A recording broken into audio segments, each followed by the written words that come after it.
welcome back to the latest lecture session. So, until now we have been discussing the relevant aspects of or relevant to, let us say, monitored natural attenuation. So, in the Indian context, obviously we are looking at natural attenuation, but monitored natural attenuation is a remedial technique that certainly by law applicable in US EPA, as in if you can prove it, you can say that you are trying to get the remediate the system or the contaminated site by monitored natural attenuation in the US anyway, right. But again, obviously in the Indian context too, natural attenuation, as in letting the microbes do their job, is something that we can look at, right. So, let us look at a case study today, or over the next couple of sessions, where we are going to analyze, let us say, one particular site where remediation of NaPl occurred or was required, pardon me, and let us look at how or why natural attenuation was one of the remediation techniques that was chosen, right. So, let us have a look at this particular site. So, let us say looks like it is in Louisiana, right, and cause was that the hazardous waste including DNAPL was spilt over, right. DNAPL and NAPL too, but certainly DNAPL, but the reason why we specify DNAPL is that, as DNAPL can what do we say, due to its greater density, let us say, what do we say, traverse through this particular or traverse vertically and reach the lower strata here. That is something of an issue with the dense or DNAPL, right.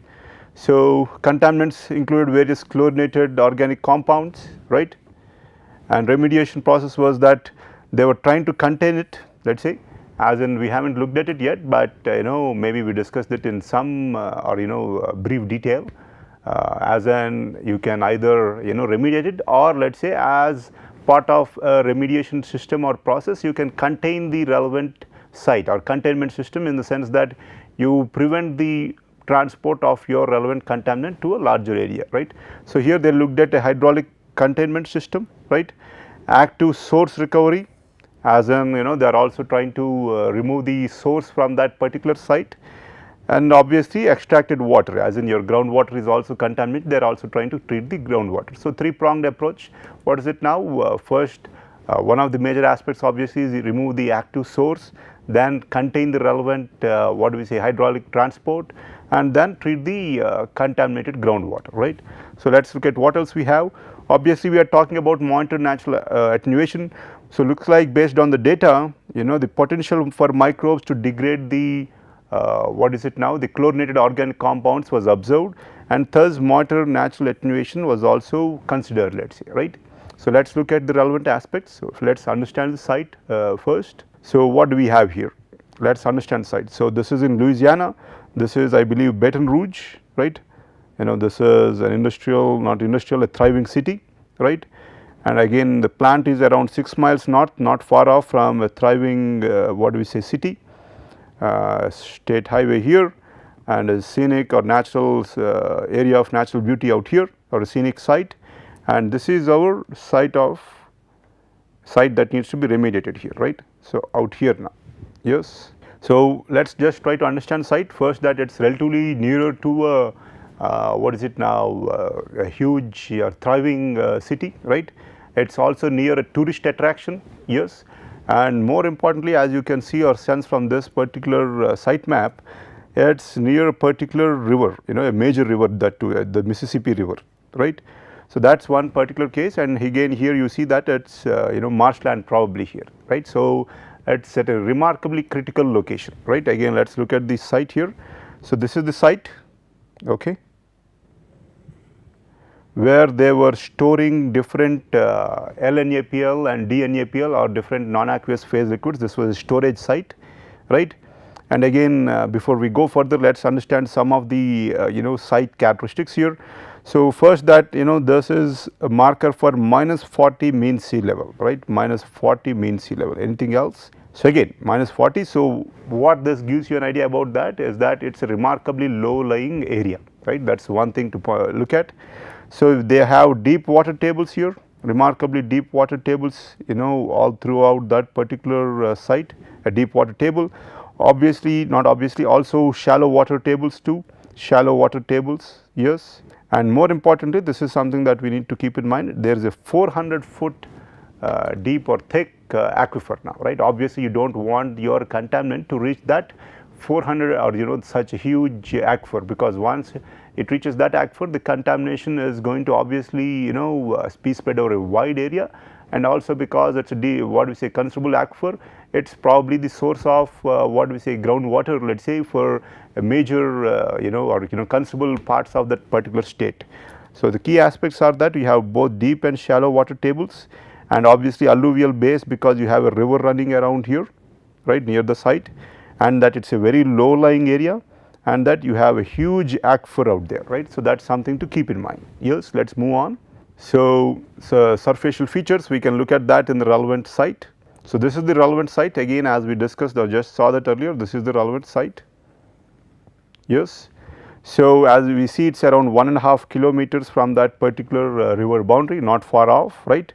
And let us look at this particular legend here. So, we have different wells and borehole locations, right, different wells outside the zone of contamination, inside the zone of contamination, right, and along the zone of contamination, right. So, different locations, either some outside because you want to get the background data, some inside or at the source because you want to know what is at the source, and some along the flow path because obviously you want to look at how the system is changing or such, right. So, what else? So, biodegradation assessment wells. So, they are looking at biodegradation assessment wells. I will come back to this. So, here we are to have two cases of source disposal regions required. So, after the spill, here you have a major source disposal region and minor source disposal region. So, this is the major source disposal region, right, and then the minor source disposal region. So, they were disposing NaPl, DNaPl or NaPl here, either storage or disposal, and then there was flood event and the levee broke, they had levee protecting this particular site. Again, as we know, this site is remarkably low lying, right, and during a flood the levee could not do the job or failed, and then the site was overrun due to floods and the flood, let us say, and you had spill of all this NaPl and DNaPl, let us say, into the shallow region, let us say, right. We will come back to that. So, again, what else do we have? So, key aspect is that this is the major source disposal region and minor source disposal region, and obviously after the flood all this was also contaminated now, right. So, obviously again the groundwater was actually or flowing in this direction, I believe. We will look at that later. So, here we have this secondary spill sources. So, these are the primary spill sources, and after secondary as in we have them out here, let us say, right. So, the secondary spill sources here, and more importantly, if you look at this particular dotted line, look at this particular dotted line, and this is nothing but this huge area has this contaminated plume, right. So, you have the major source what we say locations, like so 1 and 2, major and minor, and then another secondary spill sources, right. And obviously you have DNaPl, and that is going to percolate through your particular soil, let us say, right, and you are going to have groundwater at relatively high what we say levels because of the river being close by, right. So, you are also going to have contamination of your particular groundwater, let us say, or the relevant what we say groundwater near the river anyway, and thus you are going to have a plume, and this is the relevant plume boundary, as you can see, right. So, anything else that we have out here, I think, okay. So, here as you can see now, let us say this is the major source region, and as I mentioned, as we are going to look at it, the groundwater is flowing in this direction now, in this direction, right. So, here to understand if remediation is taking place or not, they dug some biodegradation assessment wells, right. That is something that you see, right. Because now the plume is moving in this particular direction, they dug some wells downstream of the source, right. That is something to keep in mind because we are going to come back to that. These are the downstream locations. As you see, they also dug wells outside the contaminated zones to understand the background data, both at upper and deep levels, let us say, right, at shallow and deep levels, right. So, that is something to keep in mind. So, let us move on. So, geological data. So, looks like they have an ancient Pleistocene or Pleistocene sedimentary deposits and recent alluvial deposits from the Mississippi River, right, alluvial deposits, right. So, that is something to keep in mind. Let us look at that. Obviously, the ancient clay layer, hydraulic conductivity is relatively less, right, 10 power minus 6 to 10 power minus 4. So, silt zone and permeable sand aquifer and alluvium sand, obviously as you would expect, the hydraulic conductivity is remarkably high, right, as you would expect again, right. So, the hydraulic conductivity is remarkably high for this particular zone, but obviously we need to look at the strata now, right. So, let us move on. And so, now as we can see, along this particular set of wells that were dug earlier, right, I believe we are going to see that. So, you can see the profile here, right, see the profile. So, let us understand the different what we say layers here. So, you have this ancient clay layer, right, and typically that is what you see out here, right, and also different ancient clay layers here from this particular region, yes. And obviously beneath that you have this 400 feet aquifer, there is 400 feet aquifer, and obviously as we discussed or mentioned earlier, right, we do not want the relevant what do you say contaminant to reach this particular huge aquifer now, right, that is something to keep in mind. And then obviously you have some alluvium clay, right, and some zones, out here alluvium clay, some alluvium clay, and considerable sections of alluvium sand, for which we saw that the hydraulic conductivity was very high, and we see that out here alluvium sand, right, sandwiched between different clay layers, right. Silty sand, obviously again silty sand out here, right, different locations you can find that silty sand, let us say, right, silty sand layers, again silt, considerable silt, layers of silt again sandwiched. So, the key here is that because it is on the river bed, let us say, or near the river bed, you have a remarkably complex what do we say site here, right, that is something to keep in mind.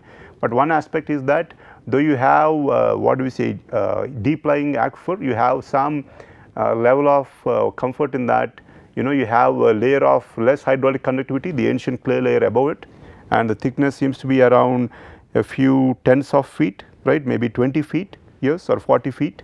But that is something that you need to take care of, keep a note of, but obviously you need to contain the relevant NaPl, right. So, that is something to keep in mind.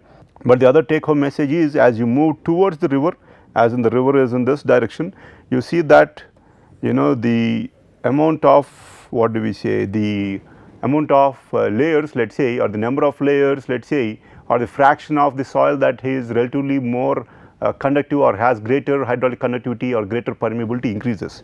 So, that is what you see out here, right. Example, mostly here you have clay and so on and so forth, but as you move towards the river, let us say, as you see, because of the relevant deposits and such, you have different layers of what do we say sand or silt that were deposited by the relevant river. That is something to keep in mind. Why is that? Because now let us say the plume shape and distribution is going to be remarkably complex, right. So, let us move on. And now as we see these were the set of wells we looked at, all these wells that we looked at, let us say this is the side view, this is the top view, and we looked at the side view for these set of wells, right. So, as you see, this is the geological cross section line. So, we looked at this particular data right now. So, let us look at some of the geochemical data. Why is this important? Obviously, you want to know, let us say, is the site relatively more has more reducing conditions, oxidizing conditions or such, right, because obviously only then can you understand, let us say, the system in terms of is it favorable for natural attenuation, yes or no, and so on and so forth. So, let us look at that data. So, background geochemistry obviously needs to be based on samples that are not affected by this contamination. So, they are based on samples collected from two particular wells which are outside the contaminated plume, right, that is the take home message. And then also data, based on the data, alluvium can be characterized as looks like. The take home message is it is anaerobic system and the pH is more or less neutral and ionic strength is moderate and also hardness is moderate, right. But the key aspect is that it is an anaerobic system, right. One of the aspects, I mean one of the reasons why that is what do we say key, what is that I guess. If you think about it, what are the relevant contaminants we are looking at? They are chlorinated solvents or oxidized contaminants, let us say, or oxidized organic compounds now, right. So, if for monitored natural attenuation to go forth, what do you need? You need both an electron donor and an electron acceptor, right. So, let us say we have some particular electron donor here, we are yet to look at the data, but we will look at the data. But once we look at the electron donor, let us say, we are obviously going to look for an electron acceptor. But if it is an aerobic system and you have oxygen, right, as we looked at the relevant preferences for the microbes, let us say based on the delta G or the amount of energy that they can gain from the system.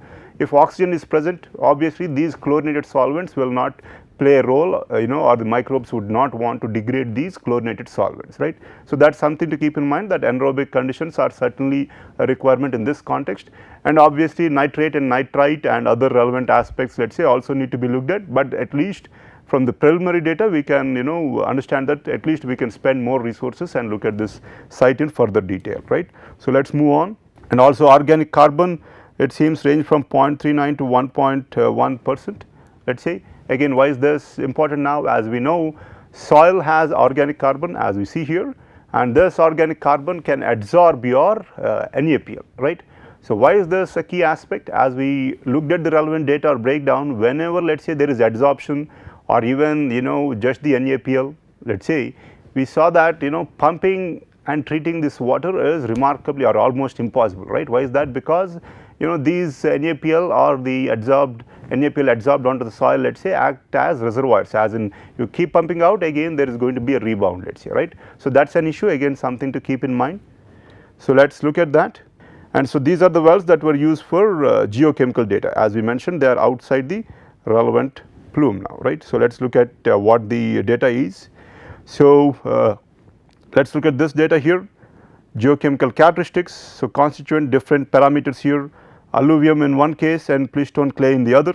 Alluvium would be probably present in the site that is closer to the river, and the ancient clay in the the well that is farther away from the river, let us say.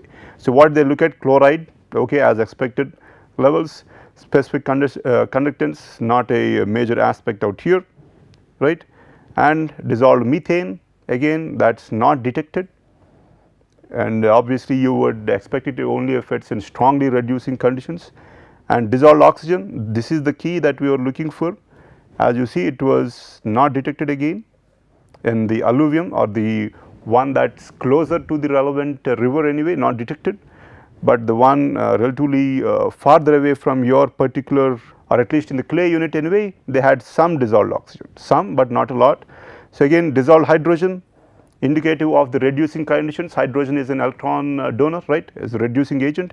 So, you have considerable hydrogen in the alluvium and some in the clay layer, right. So, inorganic carbon, again relatively higher in the alluvium as you would expect, and relatively less in the clay layer. Iron, the ferrous form Fe2 plus, again a reducing agent, right.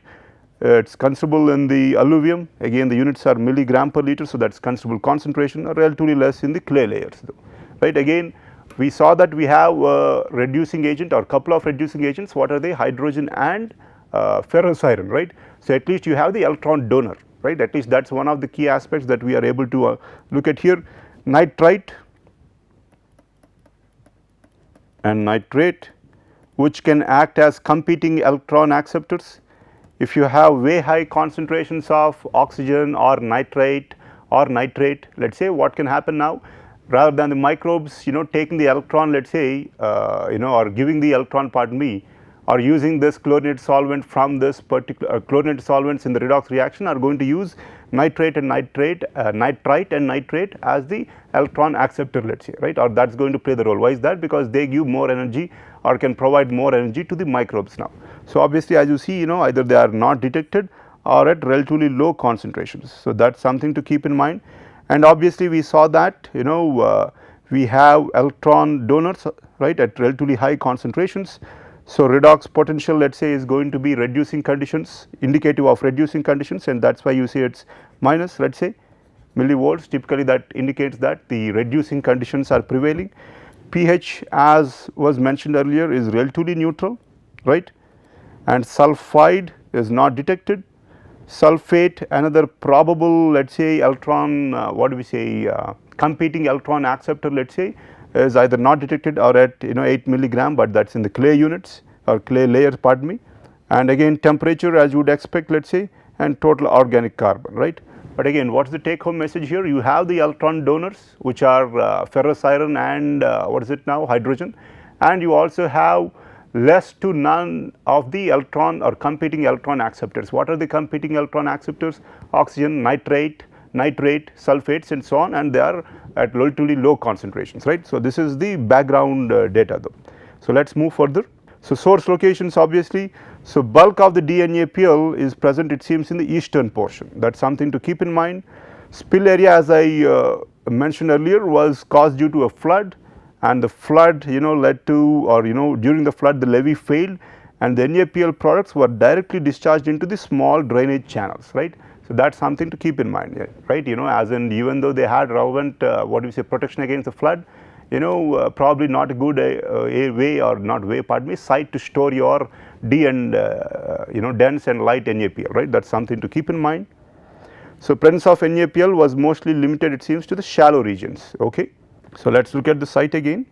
So, shallow regions, where do we have that? Secondary spill here, right, and minor source zones, yes. So, eastern portion, as it was mentioned, is where we have the major source disposal, right, and due to the spill, or due to the spill and transport, let us say secondary spill anyway, and this is the shallow region, let us see, right. So, that is something to keep in mind, right, and we see the levee here, the levee across the along the boundary of this particular site here, and it seems that failed. And here we have the relevant picture, let us say, or schematic that will give us an idea about the different pathways, while also understanding the transport, or helping us understand the how the NaPl is being transported, let us say, right. So, let us look at what we have.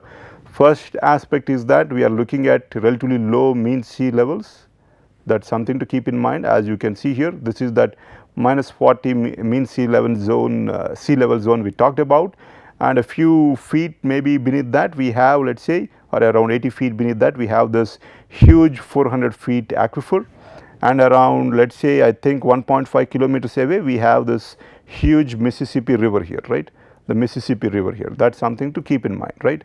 And here you have these pits where DNaPl is now present, DNaPl, and as we know, DNaPl again being dense, it is going to permeate through, and this is what we observe here, this has permeated through, or the DNaPl has permeated through, and over time obviously it is going to permeate further, let us say. So, one of the aspects has to be to contain this particular transport of the DNaPl, but obviously we are not going to talk about all those aspects, other aspects were looked at, we are only going to look at the monitored natural attenuation part of this particular remediation process, let us say, right. But we need to understand what is happening. So, you have DNaPl, let us say, transport, right, and what else do we have? And then in this upper lagoons, let us say, and lower lagoons, we again have, due to the spill, other DNaPl, and because this zone, let us say, has what do we say, greater hydraulic conductivity, because this is a mixture of alluvium, clay, silt or sand, you can see that the DNaPl was spread over a larger extent, let us say, and here because it is mostly clay, the DNaPl has only been able to percolate through to a smaller extent, let us say, right. Obviously, we looked at the hydraulic conductivities, they were relatively less, and again torch velocity factors too can be looked at to understand how or why, let us say, you observe greater DNaPl transport in the relevant alluvium layer, let us say, right. Again we looked at some data here. So, what can happen again from here, again you can have this DNaPl reaching the lower portions of this particular clay layer. The key aspect is that even though the DNaPl here was not able to permeate or percolate or reach this particular deeper clay layers, what can happen is you can have diffusion, let us say, or infiltration or percolation here, as they mentioned, let us say, right, from this particular DNaPl in the alluvium layer into the clay layer here, right. So, that is something of concern here, right, because that can lead to obviously reservoirs of the contaminant even at very deep layers or zones, right. That is something to keep in mind. Why is that? Obviously, the deeper your contamination, again difficult to either address it or get it out or treat it, right. That is one aspect to keep in mind. As in here, let us say, the people should not just be looking at this particular area, but also be concerned with this particular what we say, transport from this DNaPl zone, right. So, what else? Obviously, you can have adsorption into the relevant what do we say, life out here or the ecosystem, one of them being the trees here, and obviously LNaPl and such, they are going to be volatile, let us say, and also exposed to direct sunlight. So, you are going to have volatilization, change in phase into the gaseous phase, and thus have inhalation. Inhalation is one route of exposure for the different people in that or near that particular location, let us say. Obviously, adsorption into the soil or onto the trees and such, and here again direct contact through ingestion if it goes through to Baton Rouge, let us say, right. So, that is something to keep in mind. I think we more or less covered most of the aspects. So, what are we concerned with? Adsorption, volatilization and leading to inhalation, right. And obviously, in the DNAPL pits we are also looking at further transport by air, let us say, and dispersion and inhalation. And one major aspect at the site is that this particular alluvium or the contaminant in the alluvium layer can lead to contamination of the clay even at the deeper zones, right. That is something to keep in mind. Let us move on. So, different ways of exposure. So, let us look at characterizing the contaminant, let us say, or understanding what is present in this LNAPL and DNAPL, let us say. So, DNAPL, it seems, was a mixture or is a mixture of several organic compounds. It is not just one or two types of compounds, but a lot of them.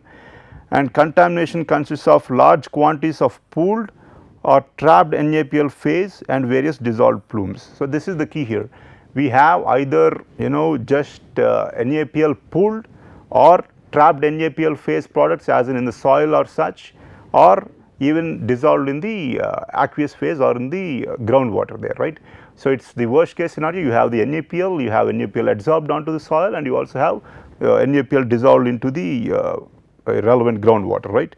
And some of them looks like can be degraded anaerobically. Let us look at them later. Okay.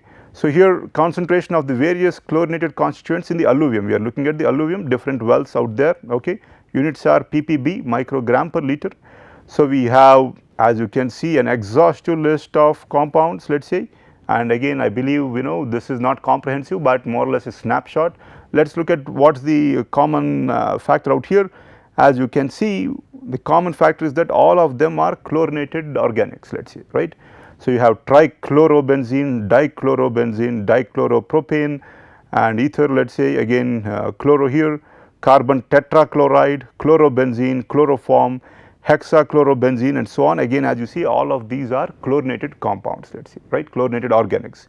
So, concentrations looks like for dichloropropane considerable concentrations, right, at different, obviously the site it is complex. So, you have different concentrations at different levels.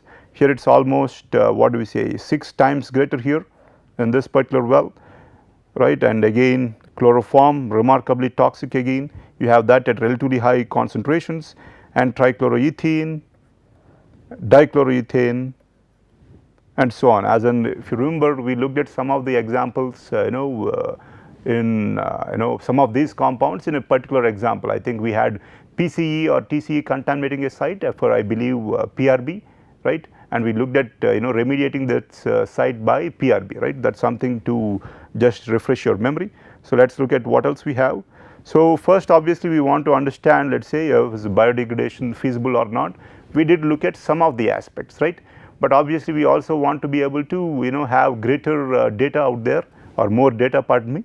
So, in these two wells looks like 1,2-DCE, let us say, which is a daughter product of chlorinated ethene and chlorinated ethane, let us say, or PCE and TCE, let us say, was present at concentration levels, this is the key here, which were much greater than the concentrations of the other dichloroethene isomers, right. So, again this is a daughter product, as in during which you would expect during degradation, let us say, of this particular source compounds, and that was present at relatively high concentrations, right. So, that is one particular aspect. And what else? The concentration of this DCE was below detective levels at the other two monitoring locations, let us say, right. And again we also are going to look at the data for the source, and we will see that in the source this cis-1,2-DCE is at relatively low concentrations, but as you look at the wells downstream, let us say, where you would expect, let us say, the microbial process to be relatively active, right, you see that the concentrations of this particular compound are relatively higher than when at the relative in the source, let us say, right. That is something to look at. Other biodegradation products were also present at very high levels. We will look at what they are.